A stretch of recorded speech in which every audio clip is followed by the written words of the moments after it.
bit more. This is all much easier when you're looking at it on a screen. What happens 40 years on when junior becomes senior? Oh no, it's not. It isn't that way. These juniors and seniors aren't. They're completely different families. I mean, you know, that's going to take me another 15 minutes to explain to you the difference. You know, why I know that. I can assure you, I have all the information, but it would take me to doomsday to actually get it across. You've just got to take my word for it. But actually, you'll see it actually on the website. What's the next series of lectures you're going to take? Anyway, look, now James Pinkerton, and I always suspected this. James Pinkerton never lived there. Oh, he did. His father lived there, and he may have lived for a short time, but James got married and moved to a place called Moneygobbin and got a farm there. The Pinkertons seem to have been good at buying farms elsewhere. There's about 3 or 4 of them. Sons go out and buy farms in other townlands. Now James actually, when he moved to Moneygobbin, he held on. This was his home farm originally. His father had it, Robert, and James held on to it. And I think he used it as a grazing farm. Thus the Herd's House.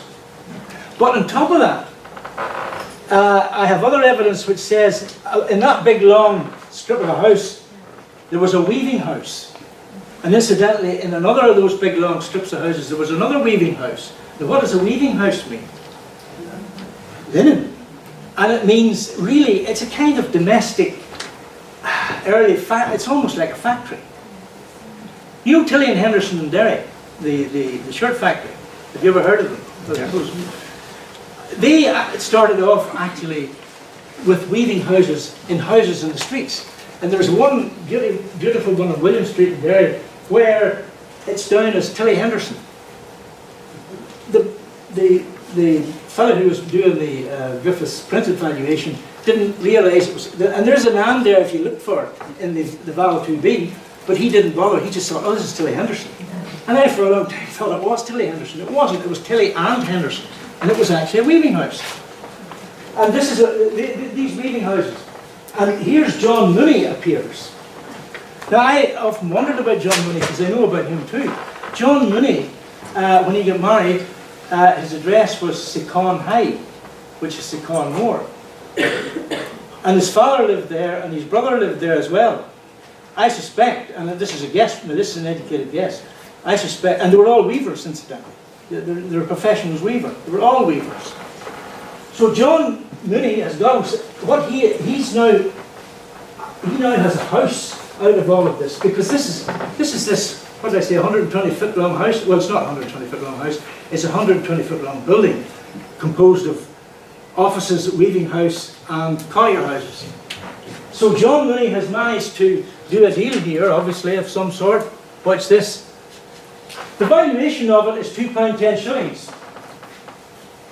But, and this is very badly written, John's house is taken out of that at £1.10. This is stroked out and £1 put there. So he's got quite a decent house out of it. £1.10 shillings is the valuation of the house, and the rest of the buildings are valued at £1. I mean, they're not fantastic, but they're good enough. So there's what happens there. Now this John Mooney, incidentally, you'll find him, well, you'll see in a moment. I'll go to the next one. Now here we go to the next book, which is 23C. Remember that first one was 23B. This now covers the years 86 to 85. You'll notice they all cover about 8 to 10, well, sometimes 10 years, sometimes less. And here there's no change.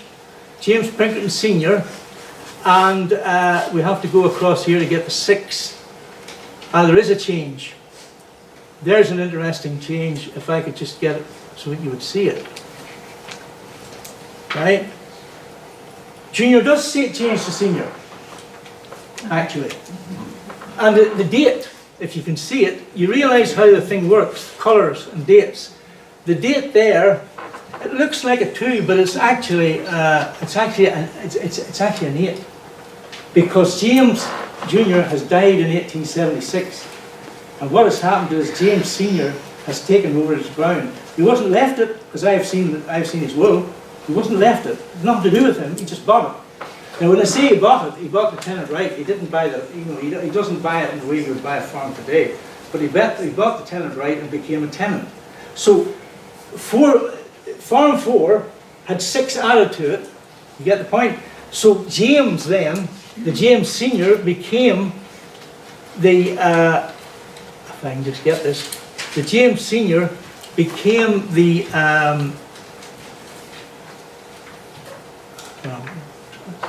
that's very hard for me to see this. Where are we? That's 4, 6. Oh yes, the James Senior became the immediate lessor or landlord of John Winnie.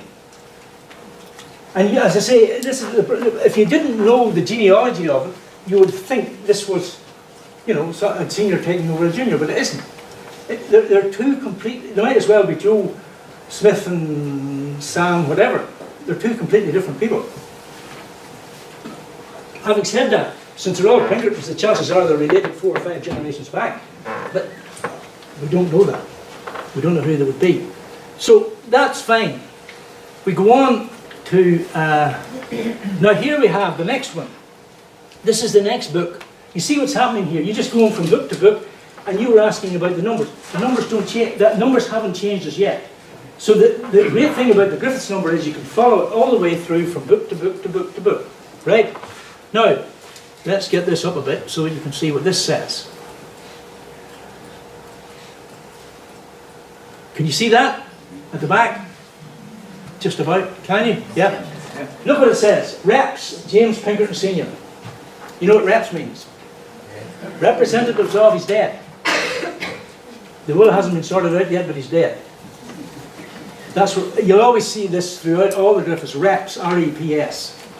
And sometimes it's because he hasn't left a will and there's a lot of argy-bargy about who's going to get the farm, and it could take 20 years before they get the reps removed. And you think, what's happening? You don't even know who's living there because the valuer won't remove the reps until he knows for sure who's going to be the next tenant. Now that is in a purple colour. It's still a 4BA.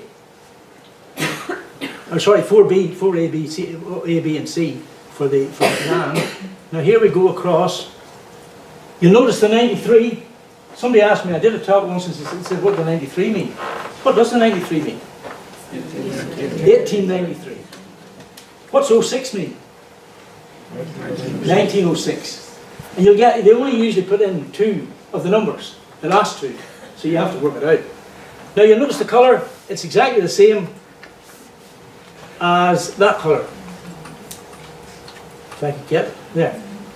So you'll get purples, reds, greens, blues, and you get all shades of purple and all shades of red, and the worst one is green. The reason why green is the worst one, it fades. And sometimes you can hardly see. So the colour of the notes tied to the date? Oh yes, that's how they do it. But they're tied to that particular book. The next book will use a different, you know, whatever they decide to use amongst themselves. Is that all right? Now I could go on with this forever, but I'm going to have to. I want to go to a piece to show you how to answer that original question. How would I know who's living in 1901? And I'll finish on that because we have overrun a bit, I think. Some of you probably want to get back to work or something. Yes, there's 4B. Now this is a nightmare, this one. And so I wouldn't even try to explain it. But I'm just going to do it for a reason. Now, what happened was that after James died, it's a long story, the farm, he was childless. And his wife died about 3 years later. But he left a will, and you should see the will. If you go on the internet and go to the PRONI website and go to the wills calendar and put in James Pinkerton, you'll get the 2 wills. And you should read James's will, this who is in 4BA, because he leaves a very intricate will where all his nephews, and there's about, I wouldn't say there's 20 of them, but there's not far off, all have to get a share. When he dies, his estate is worth £1,600 and something pounds. I mean, he is a well-off farmer, but he has no children, so he sets up a will to do that. Now, as a result, there's nobody goes into the farmhouse. One of his nephews buys his land, but doesn't need his house. So the house goes from being a farmer's house to being a collier house. And it's a very good collier house, let me tell you. Having been a farmer's house. Now, do you see that name? Well, maybe you can't. I'll have to put it up a bit yet. Can you see a name there? Can you read that at the back? Well, not Robert Hart. Who's Martha Crawford? Have a look at your 1901 census list there. Go say. That's it. You see the census list? You see the second one down? Or is it the second one down? Yes. You see the second one down? Who is it? That's her. That's the same woman. In actual fact, you see what I mean about green or light blue. You see the one above it. Can you read? You probably couldn't even read it. Robert Elder. It's very hard to read, but he comes later. And if you had the 1911 list, you would find that. Well, I was going to say he's there. No, it's his wife's there, but it's the same elder. I know it is. He takes over from Martha Crawford. Okay, so the person in that list who lives in 4BA is Martha Crawford.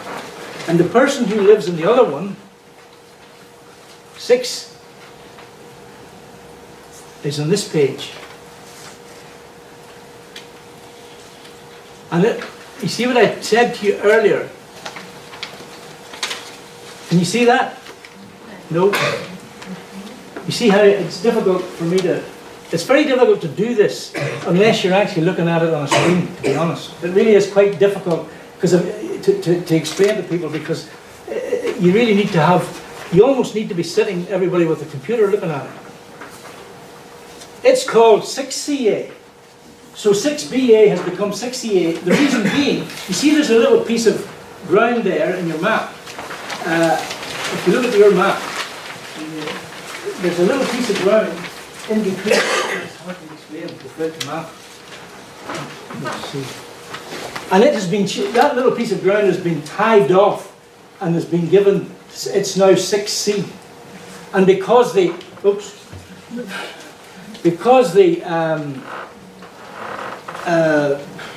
6B's in there, the 6B was in there, it now becomes 6CA. But it's the same house, it's just been given a different number. And that will happen. I mean, I've seen places where you get lots of houses getting different numbers, and that can drive you absolutely nuts. There's times when you just say, I'm sorry, I can't answer the question, I can't do it. It's too difficult, or it's just not readable. So, that's got, now, the person who's there, you'll notice William McKinley. If you look for William McKinley now in your list of 1901 census, you'll find William McKinley just slightly further down the page. See him? Number 5. So he's number 5 in the census, and he's number 6CA or 6BA in the Griffiths. You're beginning to get how it works. I can do that for virtually I can do that for 99% or 90% of the people listed in that, and I can do it for nearly any townland or any street. But you have to, it can be hard work at times. You would only be looking probably for one person, so therefore it would be a lot easier for you. But that's how it's done. It's as simple as that and as difficult as that. It can be difficult at times. Incidentally, Martha was number 2 in, just let me put that down a moment and I'll show you what I mean. As I bring this up.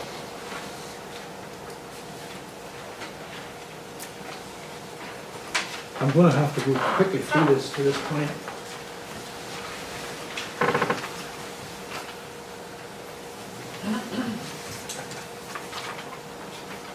Yes. In 1901, 4BA was Martha Crawford, house number 2. In 6BA, now 6CA, was William McKinley, house number 5. This is the answer. So you can go to the back of the paper and get the answer before you complete the crossword. In 1911, 4BA was Martha Elder, house number 5. And 6CA was James Elder, house number 2. There's a little pattern there, isn't there? And there's a reason for that pattern. If you think of the enumerator will be a policeman, the local policeman. He will visit the townland, he knows the people at home. knows all of them because he's round telling them, he's round seeing if he can find them for growing thistles and things like that. In those days the police did that because you weren't allowed to have thistles because they were going to spread all over the countryside. Now, the reason for that match is that in 1901 the policeman went one way through the Clachan, and in 1911 he went the other way.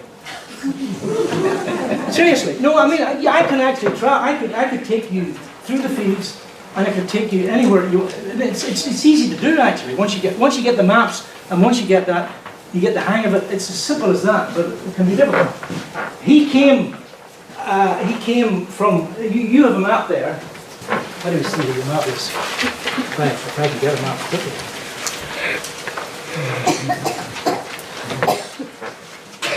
I need a map.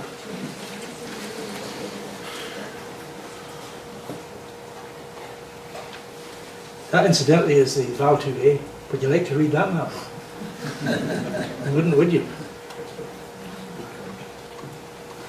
There's the map. Now, in 1901, what did I say?